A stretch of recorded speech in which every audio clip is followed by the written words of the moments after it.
안녕하십니까. 아나운서 정세진입니다. 세 가지 결정적인 장면을 통해서 세계의 민주주의 역사를 알아보는 시간, 세계의 장면, 세계의 민주주의. 오늘은 약 1000년 전 유럽으로 여행을 떠나볼까 합니다. 그리스가 씨를 뿌리고 로마에서 전 유럽으로 가지를 뻗었던 민주주의가 과연 그 이후로도 무럭무럭 잘 자랐을지 알아보도록 하겠습니다. 오늘 함께 하실 이야기 손님들 소개해 드리도록 하죠. 먼저 최경석 선생님 오셨습니다. 안녕하십니까? 안녕하세요. 대원외고와 EBS에서 역사를 가르치고 있는 최경석입니다. 반갑습니다. 안녕하세요. 반갑습니다. 저 한국경제신문의 성수영입니다. 네, 안녕하세요. 저는 영국에서 온 볼카입니다. 사실은 그 중세는 초등학교 때 좀 배우긴 배웠는데 그 과거, 그 옛날 과거로 좀 기억력 좀 보도록 하겠습니다. 자, 그러면 오늘 민주주의 역사 기행 이끌어 주실 분 소개해 드리겠습니다. 선문대학교 사학과의 임승희 교수님 모셨습니다. 어서 오십시오. 안녕하세요. 선문대학교 사학과의 임승휘입니다. 만나게 돼서 반갑습니다. 대학에서 유럽사를 연구하고 또 학생들을 가르치고 있습니다.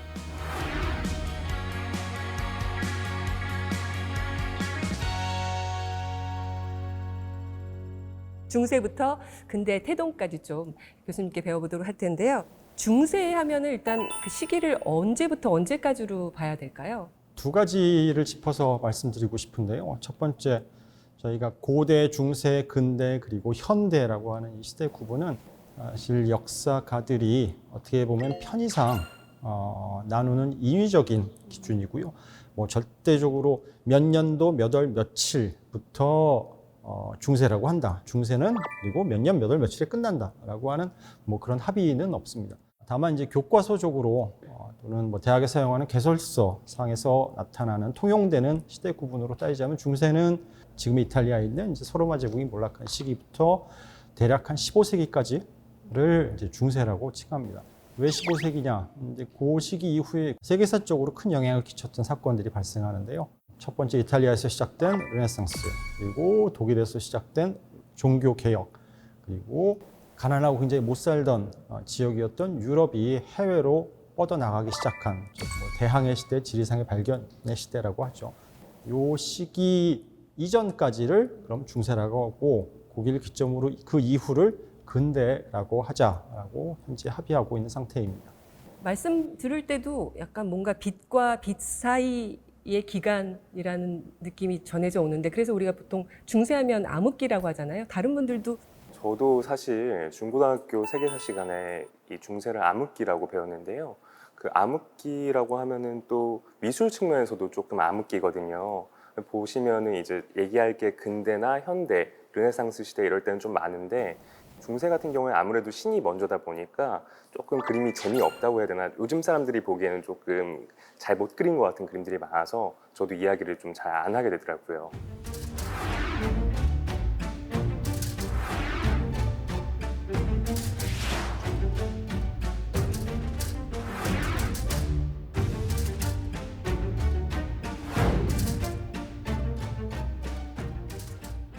왜 그럴까요? 교수님 갑자기 궁금해지네요.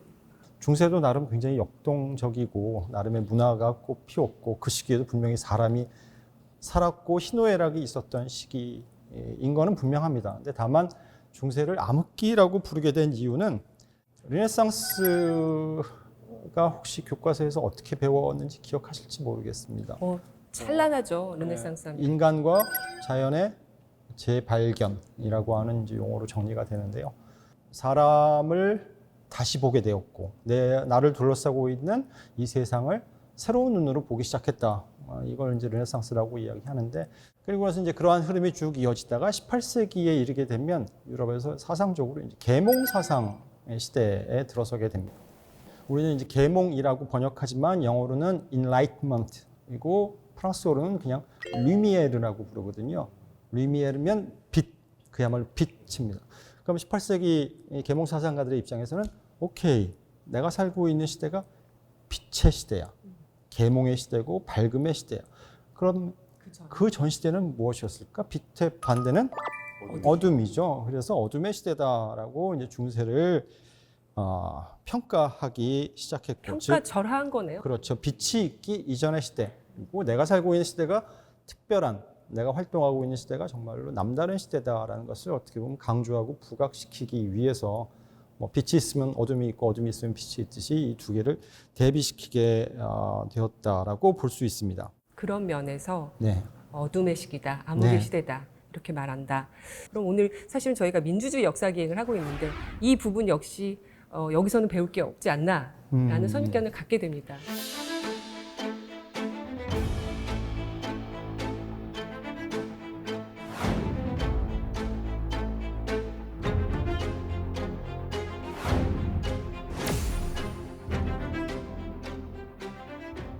민주주의의 핵심이 뭘까요? 우리나라 헌법 제1조 대한민국은 민주주의 공화국이다. 국가의 주권은 누구에게?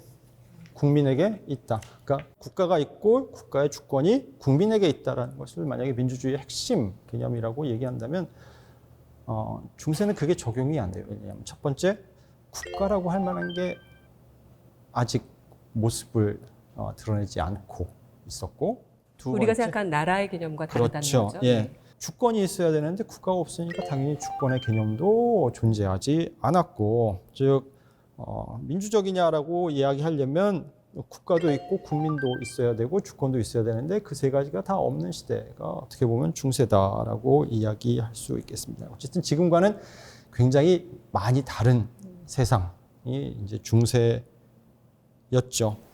중세 유럽을 통해서 우리가 민주주의 형성 과정에 어떤 계기들을 만날 수 있을지 좀 짚어보고자 합니다. 임승희 교수님께서 꼽으신 결정적인 장면 3가지 중에 첫 번째 장면 먼저 보시겠습니다.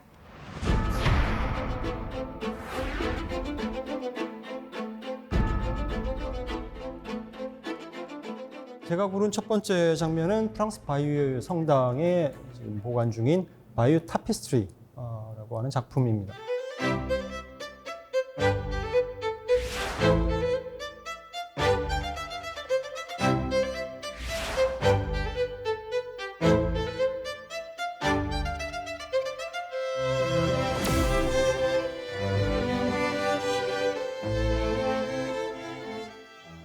타피스트리가 우리나라식으로 얘기하면 카페트에 해당합니다. 손으로 직접 그야말로 한 땀 한 땀 딴 예술 작품인데 이 바이에 타피스트리의 특징이 이야기가 이 안에 담겨 있다라고 하는 특징이라서 중세 사회에서는 굉장히 중요한 사료이면서 또 중세 초기, 그러니까 천년대 초반의 예술적인 수준을 확인할 수 있는 그런 작품으로 알려져 있습니다. 이 작품을 갖고 온 이유는 물론 이 바이오 타피스트리가 영국사에서 잉글랜드 역사에서 굉장히 중요하죠. 정보강 윌리엄, 프랑스어로는 기욤 꽁케롱이라고 하는데 뭐 그 이야기를 담고 있기도 하지만 혹시 오늘 이제 민주주의의 세 장면을 설명하는 데 있어서 중세 사회를 이해하는 중세 사회의 독특한 사회 구조인 봉건제에 대한 이야기의 물꼬를 여는데 굉장히 좋은 출발점이 되겠다 싶어서 가져와 봤습니다. 네, 일단 폴 카버시는 타피스트리 작품이라고 해도 될까요? 네. 네, 이 작품을 실제로 보셨을까요? 아니면 배우셨을까요? 저는 배웠어요. 사실 영국에서도 카피 하나 있거든요. 몇백 년 뒤에 만든 카피 하나 있는데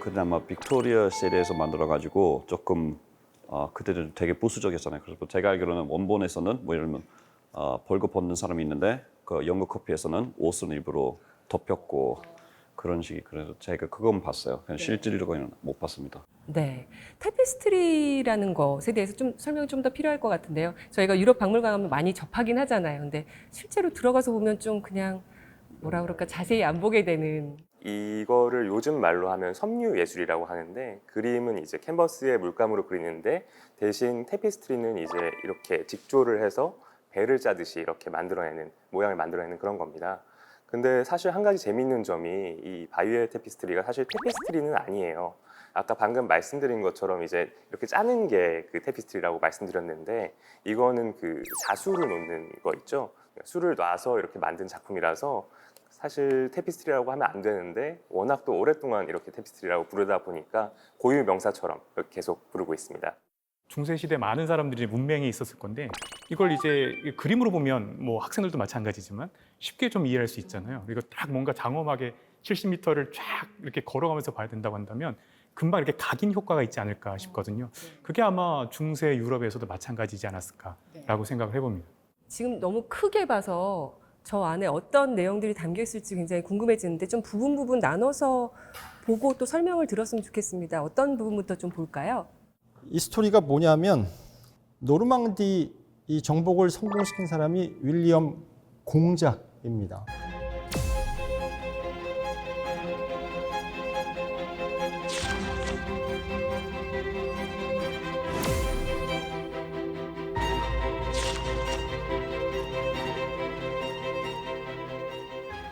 노르망디가 어딘지는 아시죠? 프랑스 북쪽에 있는 공작이고 노르망디의 기원은 사실 바이킹의 역사와 관련이 되는데 바이킹들이 사실 직업이 약탈이잖아요. 그러니까 바다가 겨울에 이제 얼었다가 봄이 돼서 녹으면 그때 이제 배를 띄워서 사방으로 이제 약탈을 하러 떠납니다. 그 중에 일부는 오늘날의 캐나다까지 뉴펀들랜드까지 갔다 왔다라고 하는 기록이 최근에 확인되었고 가장 가깝게는 영국, 그 다음에 남쪽으로 내려오면 이제 프랑스 북쪽 해안을 자주 침범하게 됩니다. 오늘날 프랑스 갈리아 지방인데 갈리아 지방이 사회적인 혼란을 일으키는데 그러다 보니까 이제 프랑스 왕의 입장에서는 이 녀석들을 어떻게 처리할 방법이 언제 어디서 갑자기 공격을 할지도 모르고 매년 하는 것도 아니고 그래서 하루는 그냥 니들 여기 와서 정주해라. 그래서 프랑스 북쪽 땅을 이 바이킹들에게 내어주고 그들의 우두머리를 공작으로 삼고 이제부터 나에게 충성을 맹세하고 노르망디를 중심으로 이 땅을 지켜라라고 이제 계약을 하게 됩니다.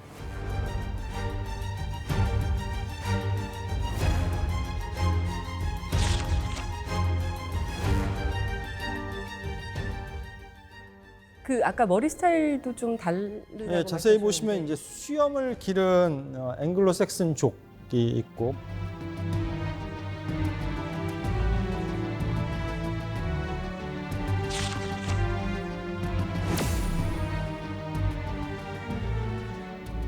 머리를 짧게 친 사람들이 등장하는데 이게 노르만족의 모습이거든요.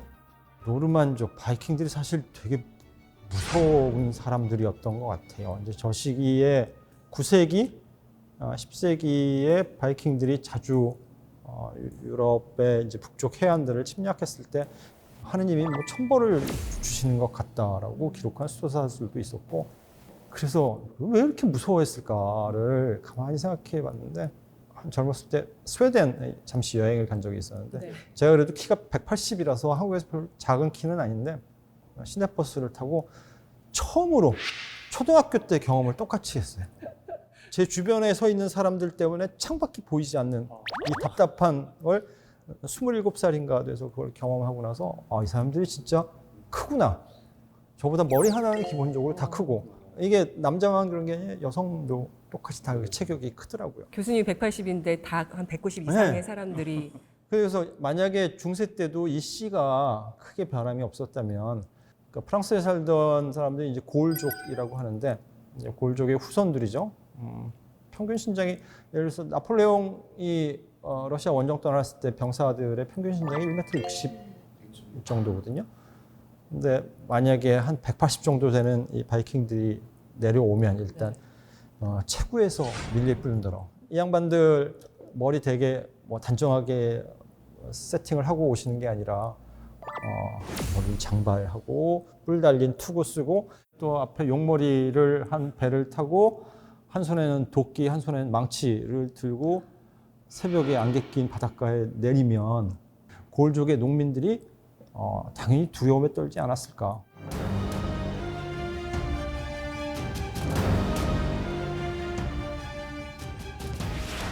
노르망디가 노스맨의 땅이거든요. 북쪽에서 온 사람들이 사는 땅. 그래서 이제 노르망디가 됐는데, 이 노르망디 공작 윌리엄이 갑자기 배를 끌고 잉글랜드를 공격해서 잉글랜드 왕이 됐다라고 하는 그 스토리를 담고 있습니다. 그래서 잠깐 얘기를 주셨는데 봉건제에 대한 이야기를 하고 싶어서 이 장면을 꼽았다라고 하셨어요. 예. 네. 바이오 타페스트리에 담겨 있는 이야기는 이제 1066년에 잉글랜드 왕이었던 에드워드가 정식 왕위 계승자가 없이 사망하면서 벌어지는 일종의 권력 다툼, 일종의 뭐 왕좌의 게임을 모티브로 한 타페스트리라고 이야기할 수 있습니다. 이때 그 다음으로 왕이 된 사람이 헤럴드라는 인물인데 이 헤럴드는 죽은 에드워드의 아들도 아니고 조카도 아니고 처남이었거든요. 그러니까 처남이 왕이 되자 바다 건너에 있던 노르망디 공작 윌리엄 기욤이죠. 프랑스에서는 이제 기욤이 뭔 소리냐? 잉글랜드의 왕위는 내 거다라고 군대를 이끌고 잉글랜드를 침략하게 됩니다.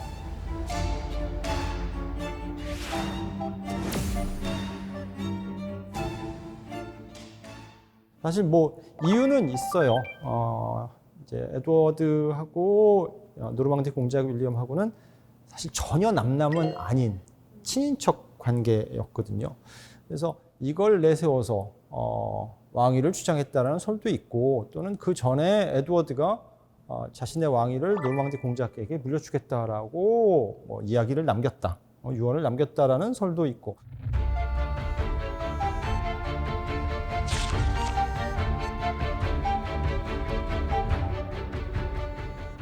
어쨌든 군대를 이끌고 공격을 했고 이 타피스트리의 제일 마지막에 보면 이제 헤이스팅스 전투 장면이 묘사가 되어 있는데 여기에서 이제 결정적으로 승리를 하면서 윌리엄이 잉글랜드의 왕으로 즉위하게 됩니다. 이제 문제는 그 다음이에요. 왕으로 즉위하고 나서 통치를 해야 될 거 아니에요. 그다음에 정복왕이죠. 쉽게 얘기하면 내부에서 옹립된 왕이 아니라 어떻게 보면 외부에서 군대를 이끌고 와서 정복을 하고 다스리고 이제 통치를 해야 되는 입장에서 어떻게 통치할 것인가. 프랑스에서 한 가지 제도를 가져옵니다. 그게 바로 봉건제라고 하는 제도예요.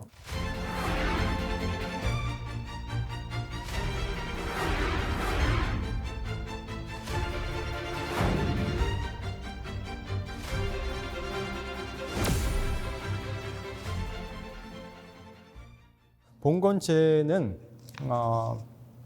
쉽게 설명을 하면 한쪽에선 충성을 맹세하고 한쪽에선 그 충성에 대한 대가로 보호 그리고 먹고 살 만한 수단을 제공하는 이 관계, 이거를 핵심으로 구성되는 사회관계가 이제 봉건제라고 이야기를 합니다. 여기서 이제 먹고 살게 만한 걸 뭘 주느냐? 뭐 당시의 경제 수준이라는 게 뭐 상업이 발달한 것도 아니고 공업이 발달한 것도 아니고 유일하게 줄 수 있는 경제적인 가치는 땅이죠. 땅을 주는 거고 그 땅을 받은 기사는 오케이 땅을 주셨으니 제가 이제 충성을 다하겠습니다. 그 충성이라는 건 뭐냐면 나의 주군이 전쟁 났다 싸우러 와라라고 하면 말을 끌고 보통 말을 한 두세 마리 이상씩 끌고 갑옷을 하고 무장을 한 채 종작을 들고 이제 전투에 참여하는 이제 그 의무를 지게 되는 거죠.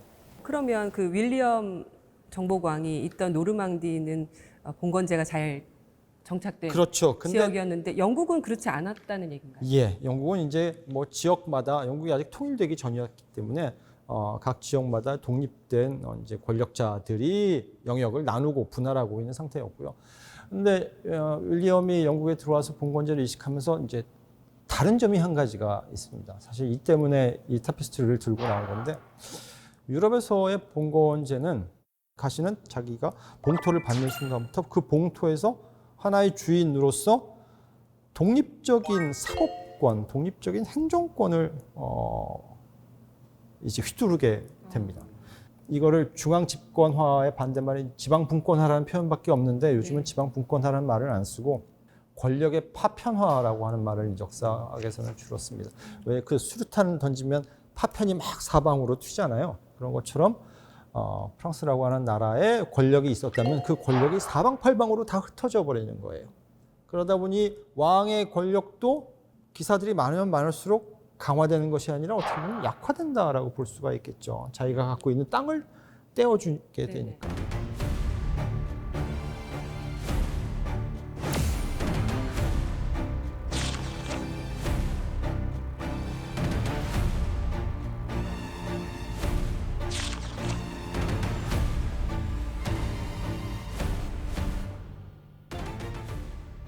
정보관 윌리엄이 이제 잉글랜드에 가서 봉건제를 어떻게 보면 수입해서 이식하는 과정에서는 대륙과는 반대 방향으로 나아갑니다. 철저하게 중앙 집권적인. 왜 그게 가능했냐면 자기가 정복왕이었으니까. 그리고 자신의 정복을 도와준 군사 지도자들, 장군들이죠. 장군들에게 그 자리를 주요한 그 알짜배기 자리들을 나눠주면서 이걸 위에서 강력하게 통솔하기 시작해요.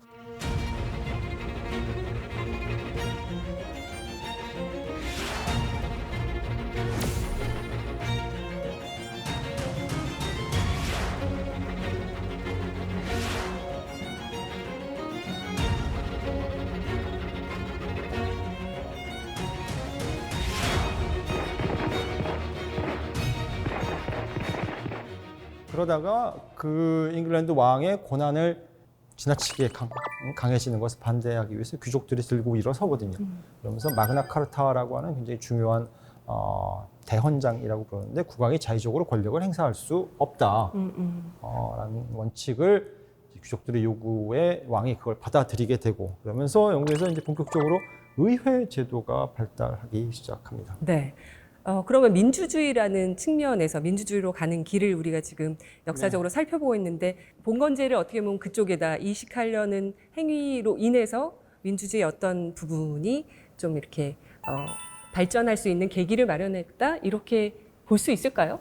사실 민주주의가 꼭 공화국이어야 하는 것은 아니죠. 우리는 대통령제를 선택하고 있지만 영국은 입헌 군주정이지만 민주주의. 네. 나요. 사실 공화국이나 민주주의 역사는 얼핏 보면 얼핏 봐도 굉장히 짧아요.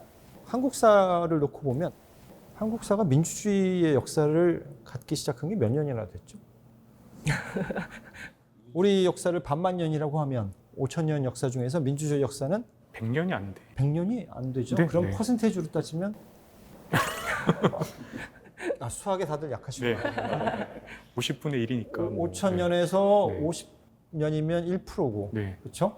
100년이라고 하면 2% 2%밖에 안 정도입니다. 2%, 퍼센테이지로 네. 따지면 한국사의 98%는 우리나라 역사의 98%는 사실 민주주의도 아니고 공화국도 아닌 왕정국가의 역사잖아요. 고조선도 그렇고 통일 삼국시대도 그렇고 고려도 그렇고 조선 다 왕정국가였고 이게 우리나라만 그러느냐 아프리카도 마찬가지일 거고 유럽에도 마찬가지입니다. 만약에 중세를 암흑시대라고 한다면 그것과 연관시켜서 민주주의는 동면하던 시기 민주주의라고 하는 씨앗이 만약에 정말 있다면 그것이 아직 땅속에서 싹을 틔우기 적당한 시기를 상당히 오랜 기간 기다려온 시기라고 보는 게 더 맞을 것 같아요. 너무 길어요. 1000년이나 더. 그러니까요.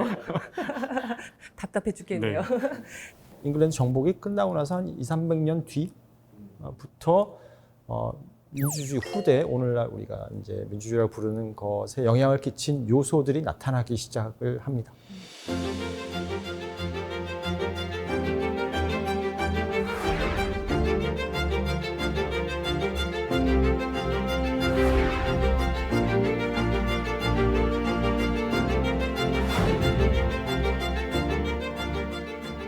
중세 유럽의 사회 변화에 대해서 살펴보고 있는데요. 이제 두 번째 장면 어떤 걸 꼽으셨는지 함께 보도록 하겠습니다.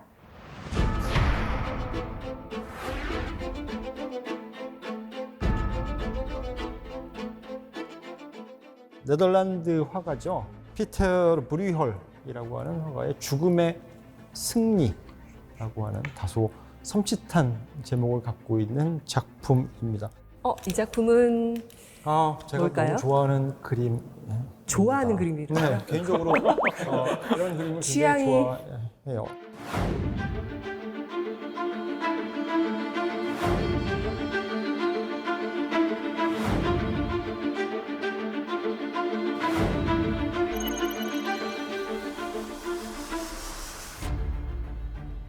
먼저 이 그림을 처음 딱 접했을 때 순간의 느낌.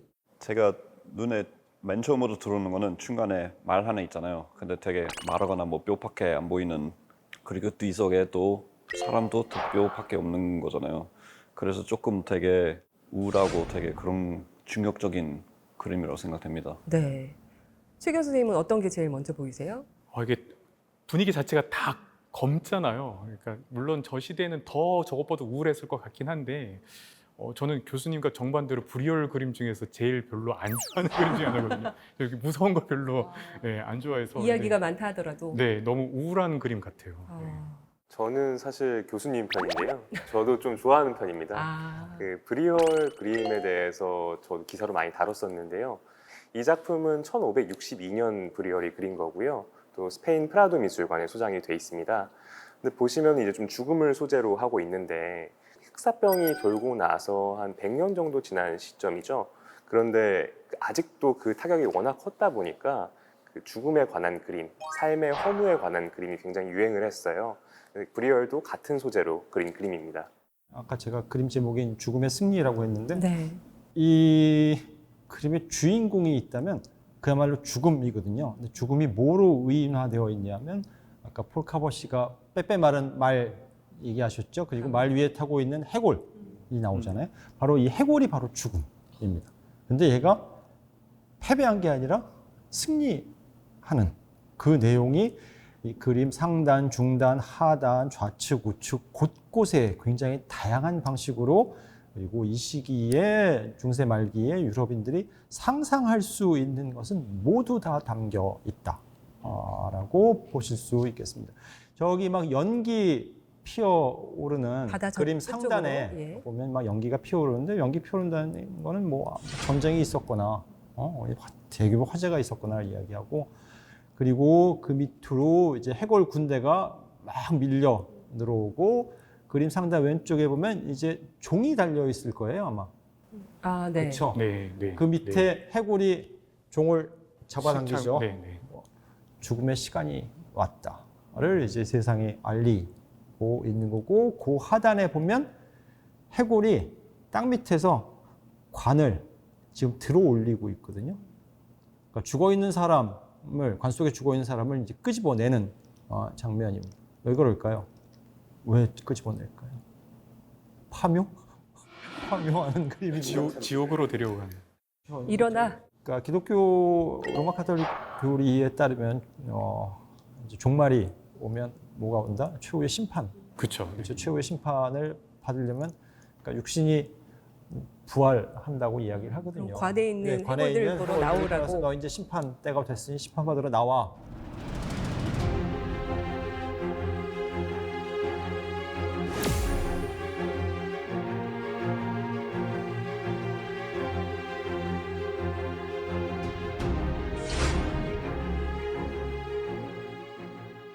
해골 군대라는 건 사실 일어나지 않을 일이잖아요. 사실 그런 건 없는 거잖아요. 이 그림이 중요한 이유는 중세 말기를 살던 유럽인들이 자기가 살고 있는 세상을 어떻게 생각했을까, 어떻게 보았을까, 또 중세인들은 무엇을 가장 두려워하면서 살았을까 라는 문제를 던졌을 때 그에 대한 해답으로 이 그림을 보세요라고 이야기할 수 있다고 저는 이제 생각하기 때문인데 2024년을 사는 대한민국 국민들에게 가장 두려워하는 게 뭡니까? 라고 물어보면 뭐라고 그럴까요? 몇 년 전엔 코로나였는데요. 그쵸. 그렇죠. 그때 두려워하긴 했었는데 사실 저 정도까지의 두려움을 갖지는 않았잖아요. 뭔가 뭐 주사 맞고 나면 괜찮을 거야 이런 희망도 있었기 때문에. 그때. 중세 유럽인들이 가장 두려워했던 건 단연코 죽음이에요. 왜? 죽음이 워낙 뭐 도처에 있고 쉽게 찾아오는 거이기도 하고, 근데 여기에다가 아까 기자님 잠깐 언급하셨지만 1400년대 대규모 흑사병이 돌았죠.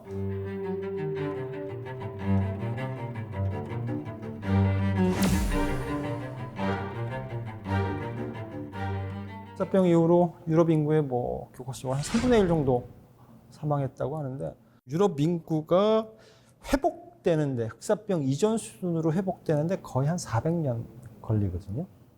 와, 굉장히 오래 걸려요. 어떻게 보면. 한 왕조식인데요, 완전. 사실 현대인이 이 충격을 상상하기는 좀 힘들 것 같아요. 왜냐하면 그런 경험은 어디 가서 쭉 해볼 수 있는 경험이 아니잖아요. 코로나 그렇죠. 때 몇 배라고 생각하면 될까요? 몇 배가 아니라 거의 뭐 몇백 배에 가깝죠. 프랑스 같은 경우는 1340년서부터 1440년 약 100년 사이에 인구가 41% 감소합니다. 11%. 예, 어마어마하게 감소한 거죠.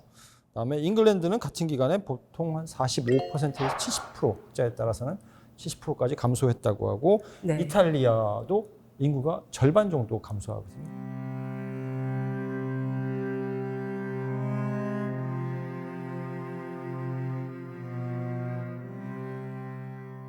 영국인들은 어떻게 느껴요? 그러면 흑사병이라는 것을 그 단어를 들을 때 근데 잉글랜드에서는 그때도 많이 당했지만 또 1660 얼마쯤에 그 뒤에도. 또 한 번 더 왔으니까 사실 영국 인식에서는 그것 더 심하거든요.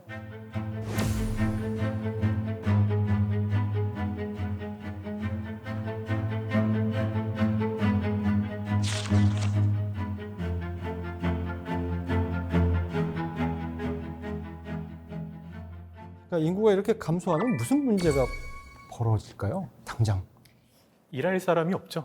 그렇죠. 일은 노동력이 감소하겠죠. 노동력이 감소하면 당시 산업이 기본적으로는 농업인데 밭에서 일할 노동력이 부족해지게 되죠. 그러면 몸값이 올라가는 그렇죠. 수요 공급의 법칙에 따라서 노동력이 귀해지면 당연히 노동력을 사용하는 비용이 올라가게 되고 그 얘기는 노동자의 임금이 상승할 수밖에 없고 과거에는 영주의 지배를 직접적인 지배를 강제적인 지배를 받았다면 이제는 영주가 쉽게 그렇게 못하게 된 거예요. 왜냐하면 그랬다가는 일 안 해 이러면 도망가 버리니까 당신보다 훨씬 더 좋은 대우를 해주는 곳으로 가서 나는 일하겠다. 이런 것을 그렇게 되면 이제 밭을 갈 사람이 없어지게 되겠죠. 그러니까 이걸 막기 위해서 이제 영주들이 자신의 권한을 조금씩 양보하기 시작하고 농업 노동자들에게 농민들에게 어느 정도의 자유 또 권리들을 인정하기 시작하는 이런 변화들도 나타나게 됩니다. 또 한 가지는 노동력이 부족하다 보니까 이 정해진 농지를 효율적으로 사용하는 방법에 대해서 또 고민하기 시작해요. 그러니까 그 이전에는 중세 전성기 때는 철저하게 이게 자급자족적인 경제 체제거든요. 한 마을에서 그냥 그 마을에서 필요한 모든 걸 다 알아서 생산하고 고장나면 그 알아서 수리하고 이런 방식이었다면 이제 흑사병 이후는 노동력 감소로 인해서 우리 땅에서는 이 정도의 줄어든 노동력을 갖고 이런 농업을 하는 게 차라리 더 낫겠다라는 이제 타결책을 모색하기 시작하게 되는 거고 그래서 예를 들자면 스웨덴에서는 버터, 네덜란드에서는 모직물, 뭐 프랑스 같은 경우는 포도주, 잉글랜드는 뭐 양모, 독일과 같은 경우는 전통적으로 곡물. 나라마다 어떤 특산품이 그렇죠. 네. 생기게 되네요. 선택과 집중 뭐 이렇게 된 건가요? 그렇죠. 근데 그렇게 각 지역별로 이제 특색 있는 산업들이 나타나다 보니까 뭐가 발달할까요? 상거 상업이 그렇죠. 교역. 예. 교역과 소위 네트워크가 교역 네트워크가 함께 발달하기 시작했습니다. 사실 인구 감소라고 하면은 우리나라도 인구 감소 때문에 좀 그 사회 문제가 되고 있잖아요. 그래서 무조건 안 좋은 쪽으로 갈 것 같은데 그때 인구 감소는 어떻게 보면 좀 사회 구조나 상업의 고도화에 좀 긍정적인 영향을 미친 부분이 있네요.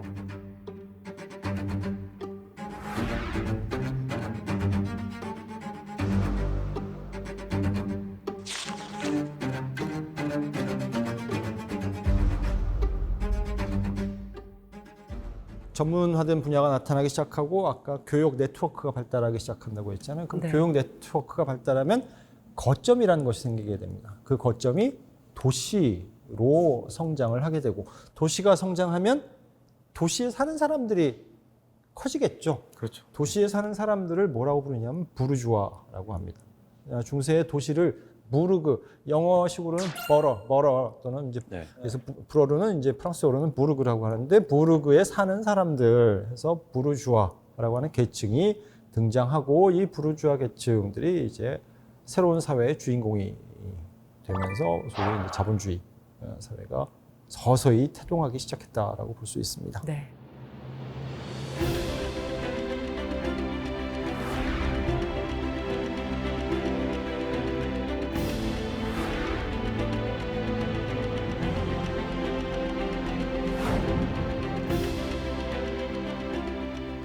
이 흑사병 뭐 여러 가지 문제로 인한 인구 감소 어떤 암흑기에서 이제 조금 어떻게 보면 개인에 대한 네. 쪽으로 빛이 살짝 보이기 시작하는 것 같은데요. 그래서 임승희 교수님께서 고르신 세 번째 장면이 더욱더 궁금해집니다. 세 번째 장면 함께 보시겠습니다.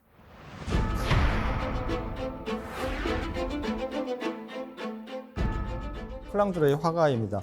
얀 반 아이크의 작품인 아르놀피니의 결혼.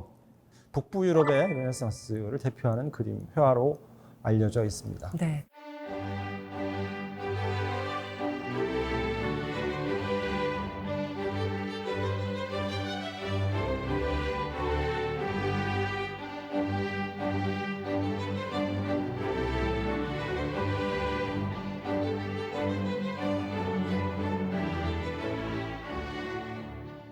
제가 이 작품을 이제 세 번째 장면으로 가져온 선택한 이유는 이전까지 전염병, 전쟁, 온갖 사람들이 이제 괴로워하고 고통받고 엄청난 인명 상실을 경험한 이후에, 즉 중세가 저물어간 이후에 서서히 불어오기 시작한 변화의 바람, 즉 르네상스 이야기를 한번 꺼내기 위해서였습니다. 네.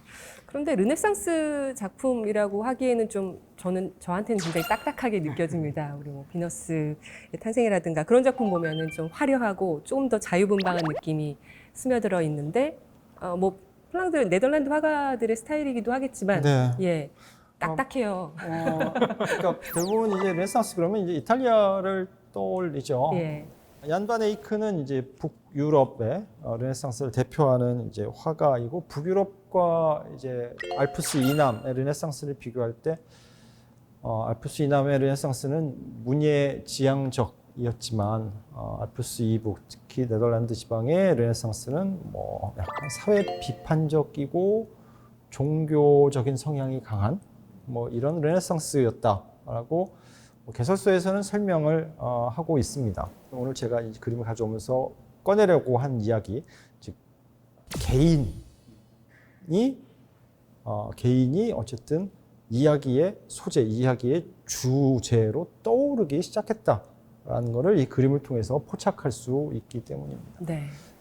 예전에 집집마다 가면 네, 맞아요. 거실이건 안방이건 저런 가족 사진을 걸어두는 게 네. 유행이었는데, 저게 그림일 뿐이지 사실 그거와 비슷한 역할을 하고 있는 장치다. 사진 대신에 걸어놓은. 당신 사진술이 없었으니까 예. 그런 역할을 하고 있는 것이다라고 이해하시면 될 것 같아요. 네.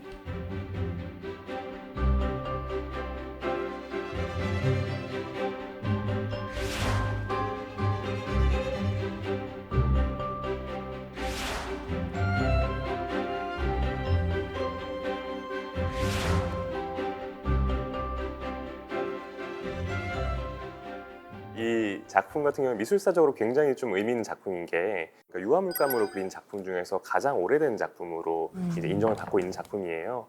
이 이후로 유화 기법이 발전을 하면서 우리가 아는 그런 서양화들이 쭉 나오게 되는 거고요. 남성의 얼굴 외에도 좀 재미있는 부분들이 아까 딱딱하다고 말씀하셨지만 좀 많습니다. 보시면은 밖에 이제 날씨가 좀 따뜻하게 묘사가 돼 있는데 모피 코트를 또 입고 있어요.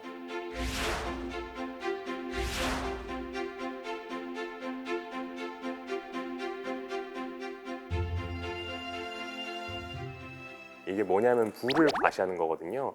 저는 아까 가족 사진 말씀해 주셨는데 사실 그 SNS, 인스타그램 이런 것들을 좀 떠올렸습니다.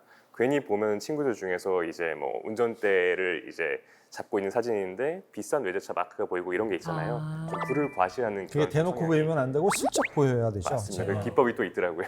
개인의 불을 과시하는 그런 좀 재미있는 측면이 좀 있는 작품입니다. 네.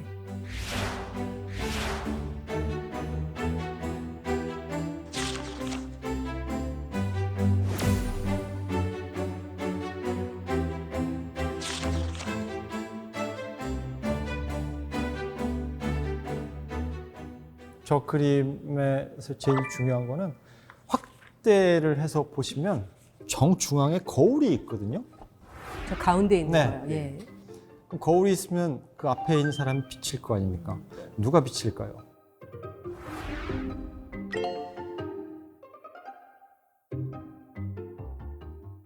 작가요. 예, 그림을 그린 사람. 그림을 그리는. 모델을 세워두고 지금 화가는 얀 반 에이크는 그림 밖에 있어야 되는데 그렇죠. 자기를 그려 넣었어요. 어떻게?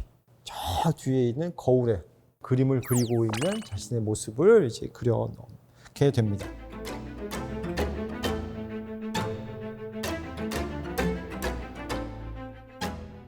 거울 위에 그래서 얀반 에이크가 여기 있었다라는 글귀가 있으니까 자기를 드러내는 거죠. 그러니까 시그니처를 나타내는.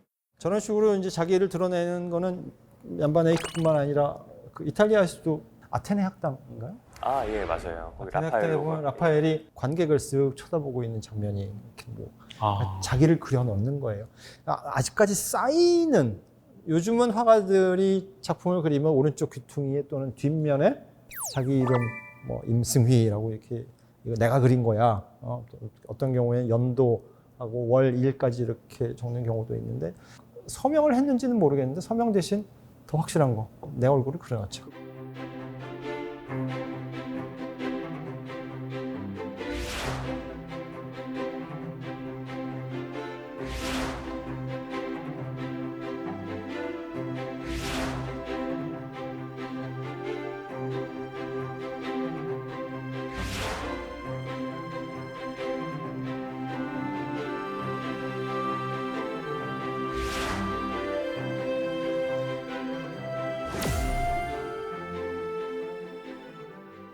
중세 시대의 그림하고 이제 비교를 해보면 중세 시대의 그림들은 일단 가르침대로 그렸거든요.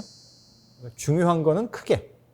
그러니까 왕이 중요하면 왕은 크게 그리고 그 외 나머지 사람들은 조그맣게 그리고 원근법을 철저히 무시한 거죠. 그런데 르네상스 시대 이후가 되면 아까 제가 처음에 인간과 자연의 재발견이라고 말씀을 드렸지만 그거 아니다. 왕이건 뭐 신하이건 백성이건 멀리 있으면 작게 그리는 거고 가까이 있으면 크게 그리는 거고 그 전까지 교회의 가르침대로 또는 성경의 말씀대로 세상을 바라봤다면 이제 르네상스인들은 더 이상 이제 그런 가르침에 얽매이지 않고 정말로 솔직하게 눈에 보이는 방식대로 세상을 보기 시작했다. 그러다 보니 인간의 육체의 아름다움에 대해서도 이제 칭송하기 시작하고 그래서 누드화 아나운서님 좋아하신다는 보티첼리의 네. 그림이라든가 뭐 비너스의 탄생과 같은 그런 누드화가 적극적으로 나타나기 시작하고 남자의 몸도 이게 인간의 육체라는 게 교회의 가르침대로 하면 죄의 온상인데 아니다. 그 자체로 얼마나 아름답냐 라는 방식으로 묘사하는 것도 가능해진 것이 이 르네상스라고 볼 수 있겠습니다.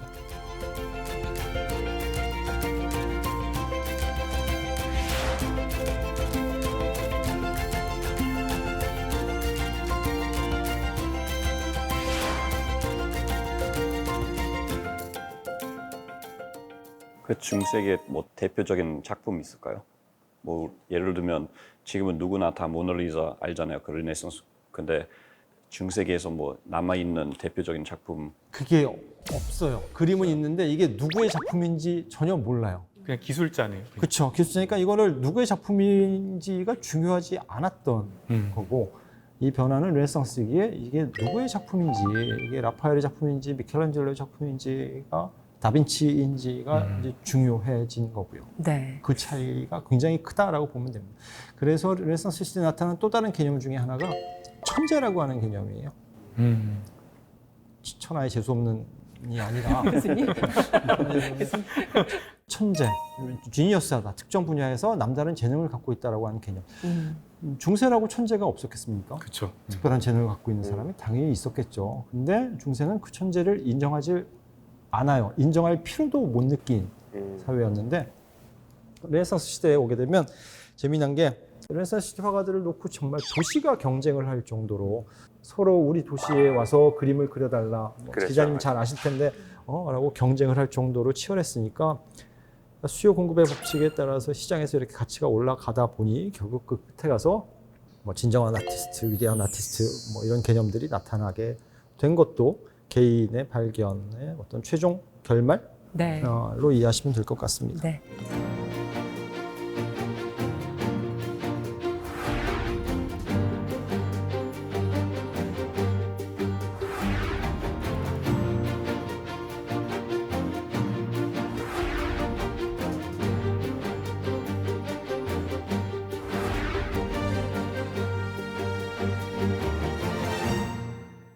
내 인생의 주인은 나다. 국가의 주권은 국민으로부터 나온다. 이 우리에게 당연하고 익숙한 개념이 나오기까지는 정말 많은 시간이 걸리는 것 같습니다. 다음 시간도 기대해 주시고요. 세계의 장면, 세계의 민주주의 다음 이 시간에도 임승희 교수님과 함께 민주주의 역사 기행 떠나보도록 하겠습니다. 오늘 함께해 주신 여러분 고맙습니다.